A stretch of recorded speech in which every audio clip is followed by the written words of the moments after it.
Assalamualaikum warahmatullahi wabarakatuh. Perkenalkan nama saya Sita Sukma Septianingrum dari NIM 195211346. Di sini saya akan mempresentasikan observasi perusahaan retail di Lotemart. Baik, langsung saja kelompok saya dari kelompok 6 yaitu beranggotakan Lailatul Rahma wal Khair, Lailatul Sa'adah, Fatihah Noviasari, Sita Sukma Septianingrum, dan Siska Mafiana. Untuk produk yang dijual di Lotemart adalah produk atau barang jualan toko ini berupa barang logistik kebutuhan rumah tangga, makanan pabrik, peralatan rumah tangga, dan sebagainya. Selain itu, terdapat beberapa peralatan elektronik kebutuhan rumah tangga seperti televisi, AC, kipas angin, dan peralatan elektronik lainnya. Perusahaan Lotemart juga menyediakan mainan untuk anak-anak. Profil perusahaan Lotemart dibuka pada bulan April tahun 1998 di Guidong, Seoul, Korea Selatan. Telah berhasil menarik minat konsumen dengan penjualan lebih dari 1 triliun won. Pada dasarnya, Lotemart menjual berbagai macam kebutuhan seperti makanan, pakaian, mainan, hingga elektronik. Pada tahun 2000, Pada Desember 2006, Lotte telah membuka cabang ke-50-nya di Bupyeong yang juga menorehkan angka penjualan yang cukup fantastis. Tak berhenti sampai di situ saja, Lotte juga terus membuka cabangnya di berbagai tempat di Korea Selatan. Tahun 2008, Lotte membuka cabang ke-63. Tak hanya terbatas di Korea saja, melainkan Lotte juga telah merambah hingga Indonesia. Visi dari Lotte Wholesale adalah berkomitmen terbaik melayani pelanggan dan menjadi perusahaan retail nomor 1 di Asia. Misi dari Lotemart Wholesale adalah distribusi produk dengan harga istimewa, kualitas dan varietas untuk pelanggan profesional, menawarkan keuntungan dan kesempatan untuk berkembang. Lotemart Wholesale berusaha untuk menjadi bagi pelanggan sebagai sumber suplai yang paling dapat diandalkan yang memberi kesempatan untuk bersaing di pasar masing-masing. Yang kedua, bagi para pemasok sebagai distributor dari produk dengan biaya terendah untuk jumlah nilai jual maksimum. Aspek pemasarannya yaitu ada 2, strategi promosi, meliputi pembuatan ISP, desain banner, katalog, flyer, CSR, dan activity event. Yang kedua ada strategi marketing, public relation, yaitu push strategi dan paid strategi.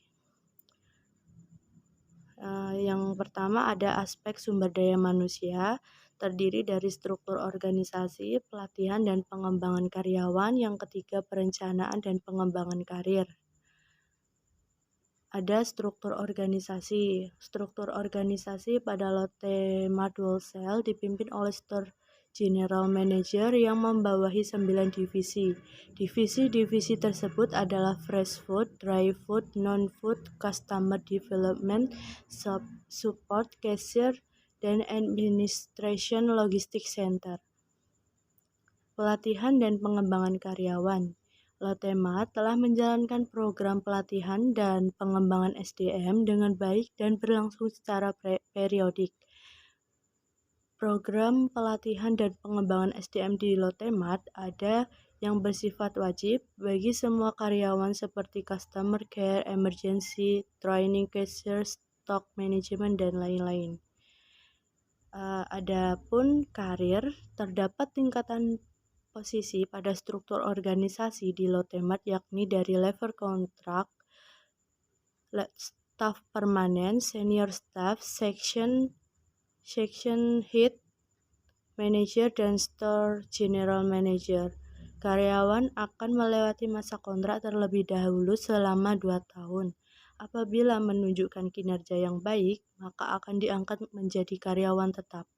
Selanjutnya, setelah menjadi karyawan tetap, maka karyawan dapat naik posisi lagi menjadi senior staff berdasarkan masa kerja dan prestasi kerja karyawan. Berikut adalah lokasi dan tata letak, yaitu ada lokasi, tata letak ruang, dan sistem antrian kasir di Lotte-Mart. Lokasinya, Lotte-Mart berlokasi di beberapa negara termasuk Indonesia. Dalam pembangunannya, di setiap negara, usaha ini memilih lokasi yang cukup strategis, sehingga mudah dijangkau oleh konsumen yang berkeinginan belanja di Lotte-Mart.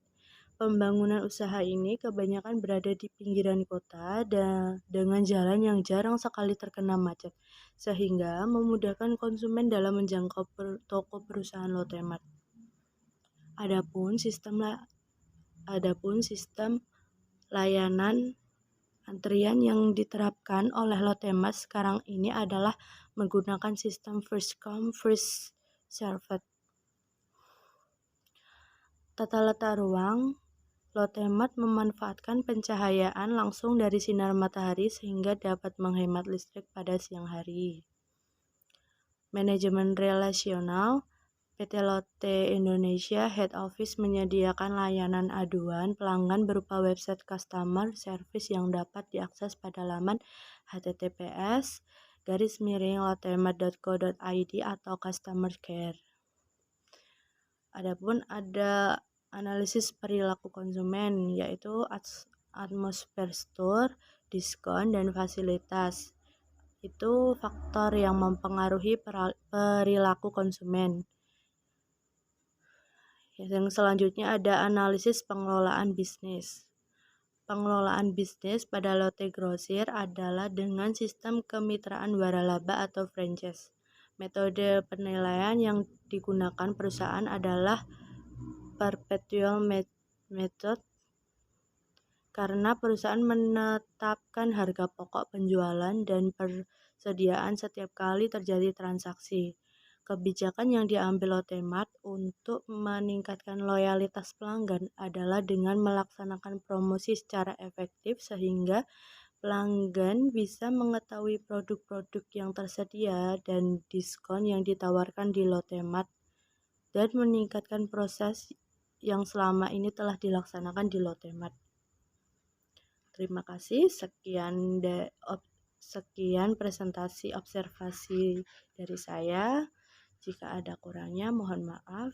Wassalamualaikum warahmatullahi wabarakatuh.